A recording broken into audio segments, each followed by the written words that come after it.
All right, so today I'm going to show you how to do a very simple mock-up. This is of a business card, a little rectangle, 3.5 by 2 inches. This will work for pretty much anything that's like a flat rectangle. It doesn't have anything obstructing the view, and it's like straight on. If it's kind of like tilted, it's not going to work great. It'll look a little warped, but it can be angled like this part is turned, and it'll still work.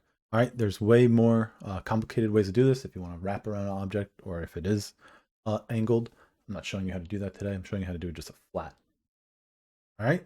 So in Adobe Illustrator, I created my business card. You'll notice I have everything lined up with my grid and the ruler. I have spacing. Pretty, right? Perfect. Once you have your business card, go ahead and save it as a PDF, right? Business card, PDF, save. Yes, it's already created. Yes, I've already done this a few times. Save PDF. All right. From here, you might as well, what should we do first? Let's find our stock image that we're going to load or superimpose or mock-up of, right? So I've used this site Pixels spelled weird, um, for stock mockups, right? Just typed in business card and you'll notice there's a bunch, right? Um, Try not to get one that has anything covering it. Again, want it flat, straight on. Here's the one I used before. Look at that. Hexagonal rocks. There's a pillow. Another hexagonal rock. Perfect. So download it. Again, it can be rotated this way, but it can't be like inverted that way. And then from here, I don't need that no more. Let's minimize that in case we screw up. Go to Photoshop, go to open, go ahead and open your new mockup. There it is.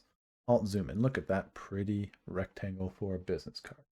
Okay, now from here, I can load in my previous file.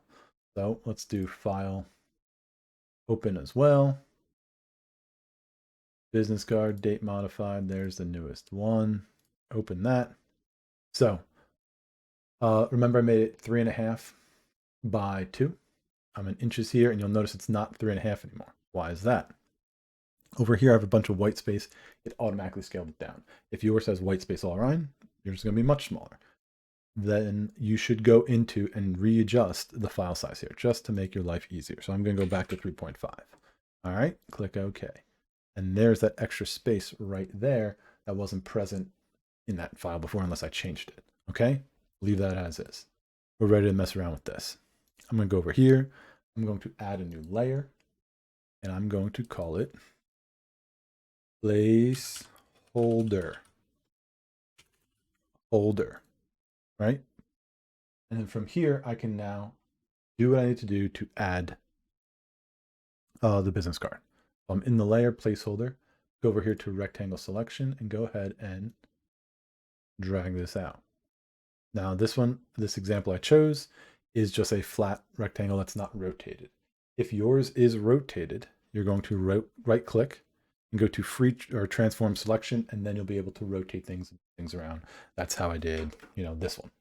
All right, there, I have my rectangle. I now want to fill it with a color. Go over here. I just chose gray, 80, 80, 80. Click OK. And now to fill the rectangle with that color, I hold Alt and hit backspace. I'm a little off on the corners. Okay.